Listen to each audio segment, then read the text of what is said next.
Hello and welcome to another episode of SHU Doing. I am Aaron Burrell alongside Paul Guarino. How's it going, everybody? We are joined by a special guest, PG's idol, the one, the only, Mike Limosani. What's going on?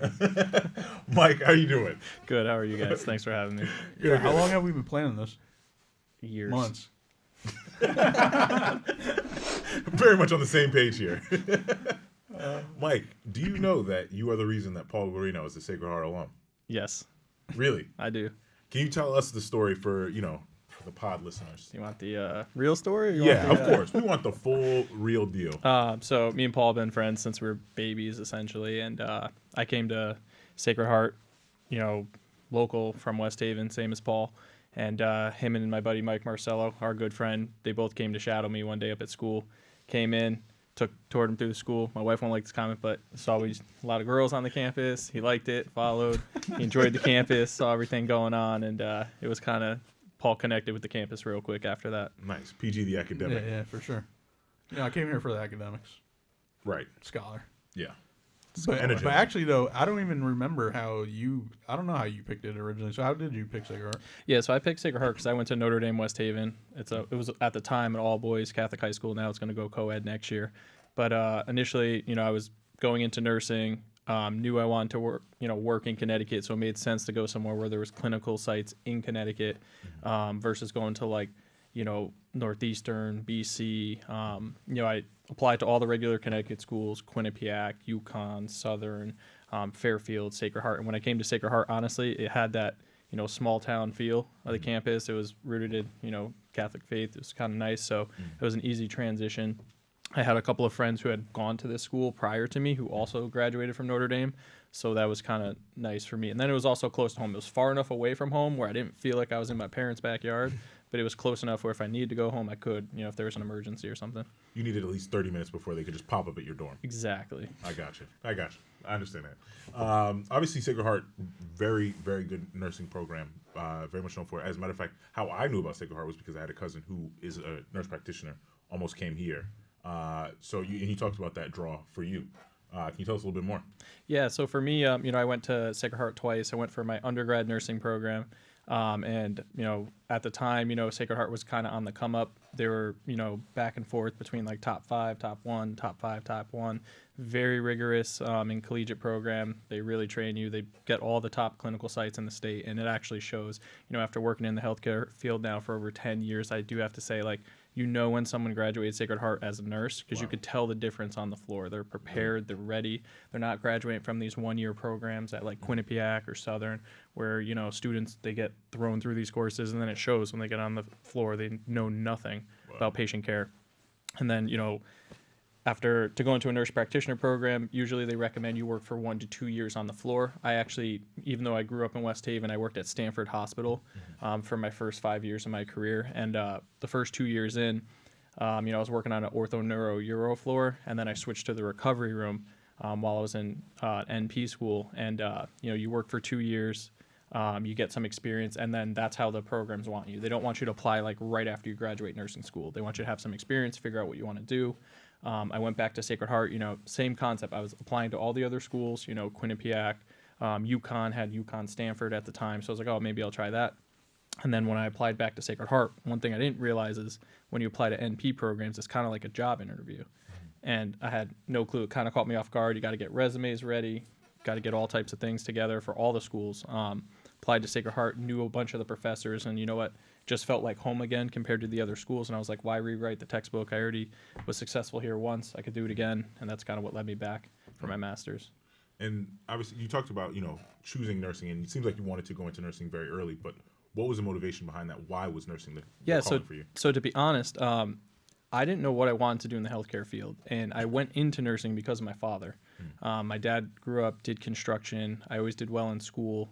He, always saw that I was interested in the sciences and things like that. And he kind of pushed me to go into the healthcare field. And I told him in high school, I was like, I don't know what I want to do. I had a family friend of ours, her name's Pat Nolan, who was a nurse. She ran a surgery center in Fairfield. And she actually was the one who motivated me to go to nursing school. She was like, Mike, as a male nurse, she was like, your career opportunities are wide open. She had me intern with her at Fairfield Surgery Center. It's an orthopedic surgery center. I worked with her over the summer, and she's like, I want to show you the different areas. There I got to work with preoperative nurses, nurse managers, PACU nurses, CRNAs, so nurse anesthetists, and I also got to see first assist RNFAs, who are nurses who scrub in surgery. So within that one little practice, it kind of opened my eyes to there's a lot of opportunity in the field of nursing. It's not just like bedside or what you see on TV. There's a bunch of different ways you can go, and I kind of like that. I also like the flexibility, and also the job market's wide open. As you can tell, it's an in-demand field. So I wanted something that was consistent. Paul's known me forever. I don't like to take a lot of risks. I like to be kind of calculated in my decisions. And, also I knew that, one, college is expensive. And two, if I went into nursing, I'd have that opportunity to go further should I want to. And that's kind of, what sold me on it. That's dope. Yeah, for sure. Now let's go back into actually like living on campus and all that good stuff. What was it just like being around Sacred Heart, just like outside of the classroom? So outside of the classroom, there was a lot to do at Sacred Heart. And, I always told people, college is what you make of it. Paul knows, I actually never once thought I would ever became an RA or an apartment assistant. And someone recommended me for the position when I was like a freshman. I applied into it. I actually didn't think I would enjoy it because I was like, I don't want to be that type of person, disciplining people. Paul knows I really wasn't a disciplinarian at all. On campus, and a lot of the students will remember that as well. But, the nice part about that, it got me involved. I met a lot of people in the administrative aspect of things, in, the alumni relations aspect of things, and also just a ton of people on campus. Like, I never realized actually becoming an RA would connect me with so many students. Paul remembers, we'd go around, oh, hey, Paul, you're friends with Limo? Everyone would be like, oh, man, he's like my RA, that's dope. And, like, he's a nursing major, it was really cool. So going around campus was fun because you had to kind of like, everyone had their own niche.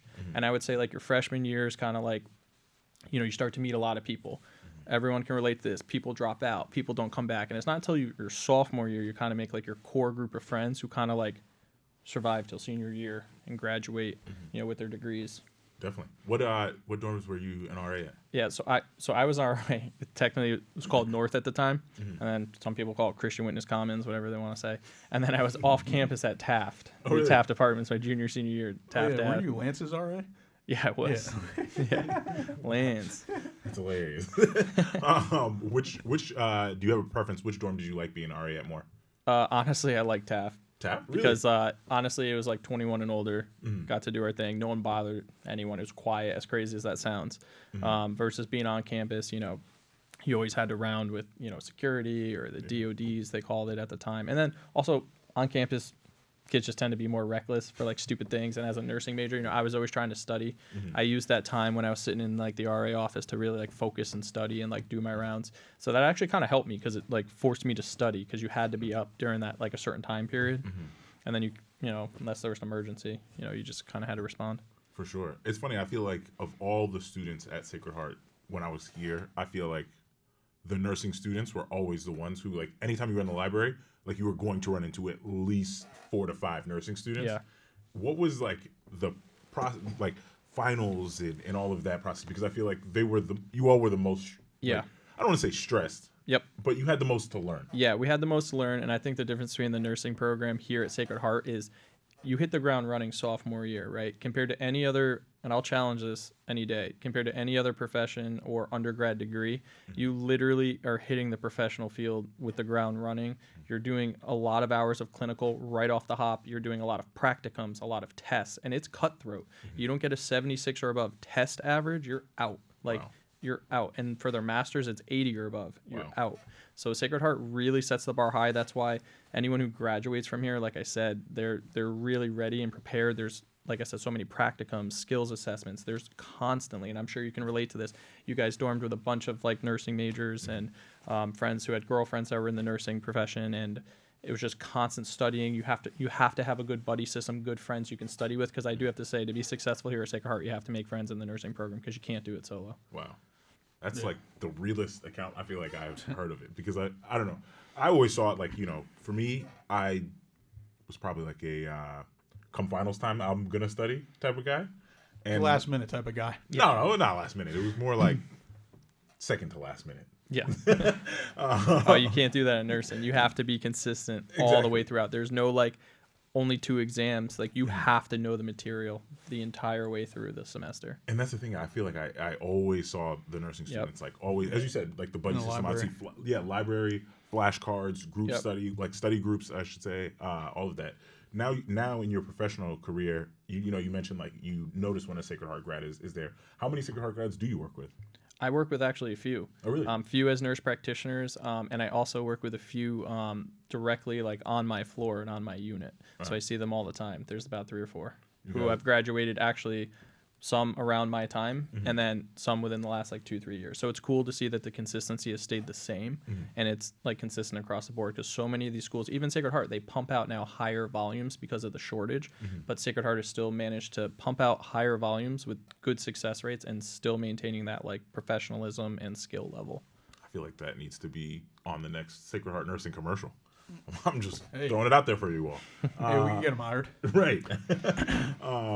You know, you talked about like working with different Sacred Heart students and all of that. And were you, when you came back for your grad program, were you in the new nursing facility? Yeah. So what was that like? So that was actually interesting to me because, you know, the college had obviously gotten a lot bigger. I actually forget the name of the off-campus place we were at for like 4 years while I was here. And then to go to this building down the street was like, wow, this is huge. And quickly Sacred Heart outgrew it. You know, they had like updated labs, mannequins, basically a fake hospital wing, which was kind of cool, with a fake nurses station where you'd go in, do your skills assessment.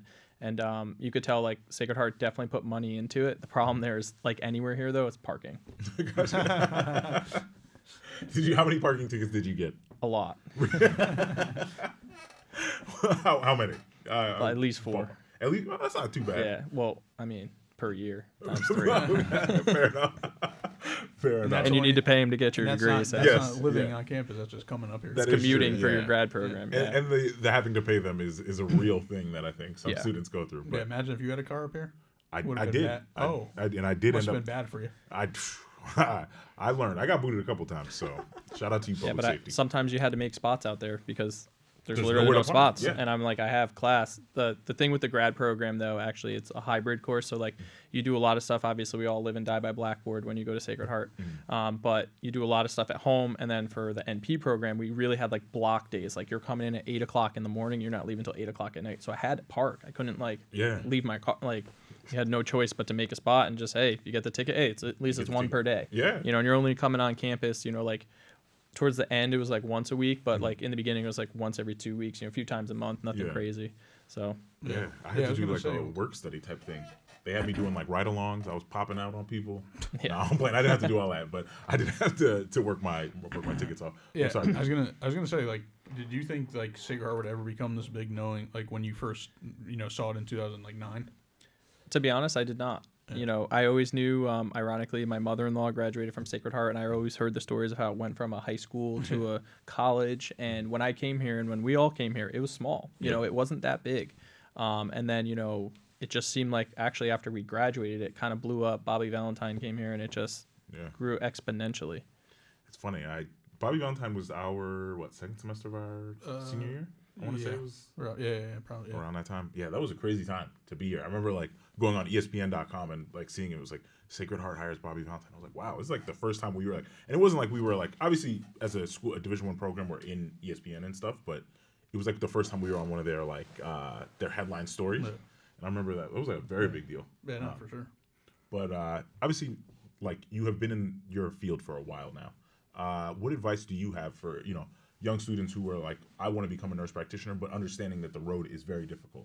Yeah, I would say for anyone looking to go into the nursing field, keep an open mind. I'm going to be honest, when I went into nursing and, thought about my future of like advancing myself, Paul knows this, I actually thought I wanted to become a nurse anesthetist for the longest time. I actually didn't think I wanted to become a nurse practitioner. And then it wasn't until I was actually in my field, and that's why even for CRNA schools, they want you to work for 1 year to 2 years. I got a lot of exposure. Unfortunately, my dad was sick, and I met a nurse practitioner while he was undergoing some of his cancer treatments, and that actually connected with me and resonated with me, where I was like, I want to be like her. She was able to bridge the gap between an attending, a patient, and merge all together so that way there's a better common understanding for treatments. And I was like, that is what I want to do. I like talking to patients, I like seeing people, and I like making people feel comfortable, and I'm approachable versus like, sometimes I don't actually wear this white coat when I work, just so you guys are aware. I wore this, for the podcast. But that's I requested it. Yeah. I was gonna say that was a PG rule. I like to say, compared to attending, sometimes, MDs, and they'll even talk about this, where, patients can be intimidated by them just because, they're so, like, if you're not, healthcare literate, it can be a very intimidating thing to talk to a physician, just like it could be intimidating to talk to an attorney, right? Whereas nurse practitioners, we come in and people are now generally starting to understand what nurse practitioners were. At the beginning of my career, so I've been a nurse practitioner 7 years now, APRNs were on the up and up, and we still are. A lot of people say, hey, I go to see my primary care doc, but I prefer to see the APRN. And the reason for that is we're more approachable. We make patients more comfortable, and honestly, they feel like they get better care from us because we're more holistic. We look at everything from head to toe. And we take our time.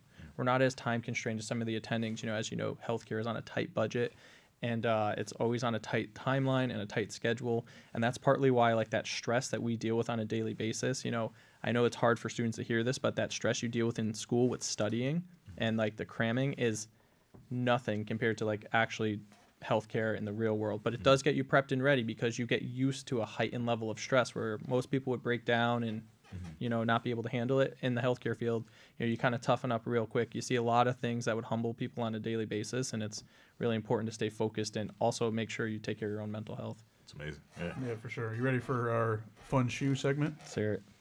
I actually got one for him this time. Oh, you got one? Yeah. All right. What was your favorite dining hall? Oh, Coyote Jack's. Oh, Used to get the Throwback, buffalo yeah. chicken. Yeah. The buffalo chicken wrap. Buffalo chicken wrap. Yep. I feel like With nobody Amigo, who used to work there. I don't know if you remember him. Yes. I don't remember. Feel like nobody talks about their fries anymore. Like, Yeah. Well, I mean, it doesn't exist anymore. But it was always like, late night. Yeah. That's why it was nice Yeah, because it was fire. I lived in Ronk. Paul didn't, but it was nice freshman year living in Ronk and having that place to go to late night to eat. And you wanted to do Oh yeah, all right. Besides being Paul's idol, what else do you do in your free time?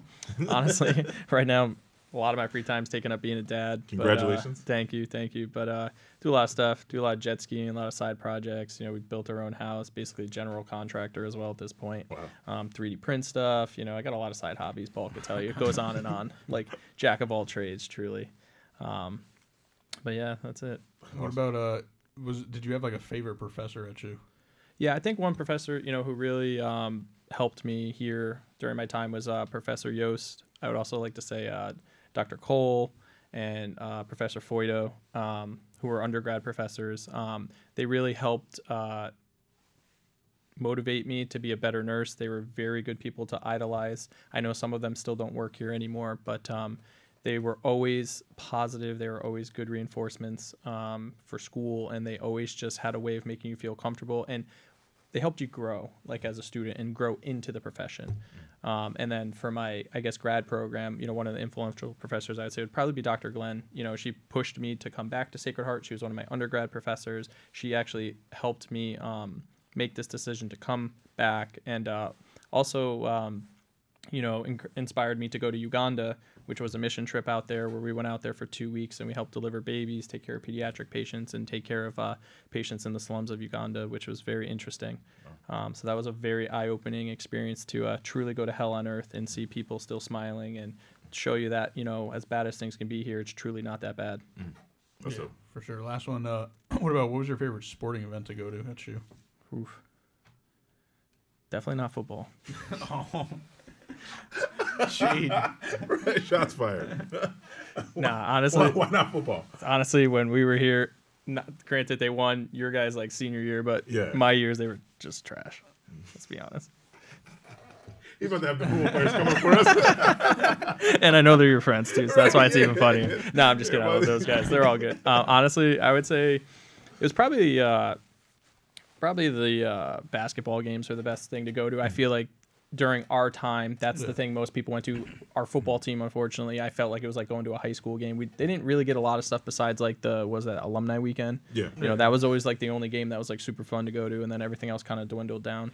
Yeah. I feel like the basketball games are easy. Like they're kind of like during the week, people want to do something. During the week on campus, yeah. Yeah. Indoors in the wintertime when there's not much else to At do. the pit. Yeah. I'm sure the pit's different too. Yeah, Pits, you have to go see the pit. Yeah, I haven't even actually seen it. Yeah, me either. I just seen the pictures. Yeah. I want to ask, to close this out, if you were to go back and give your self-advice think of yourself walking on campus day one here at Sacred Heart, what would you tell yourself about the journey that you were getting ready to go on? Take a deep breath, stay focused. Honestly, don't give up. And, one of my motivators, and I would tell myself this again, is, if someone before me could graduate this program, then so could I. It's not an impossible task, and you just have to never give up, truly, because nursing is one of those professions that will break you at some point, and you just have to be humble. Everyone falls. You just have to be able to pick yourself back up and keep going. It's great advice. That is a hell of a way to end the show. Mike, I understand why you're PG's idol. I've known for years. I just like messing with him about it, but we appreciate you coming on. It's been a pleasure. Thank you for having me. So thank you all. This has been another episode of What You Doing. We'll see y'all next time.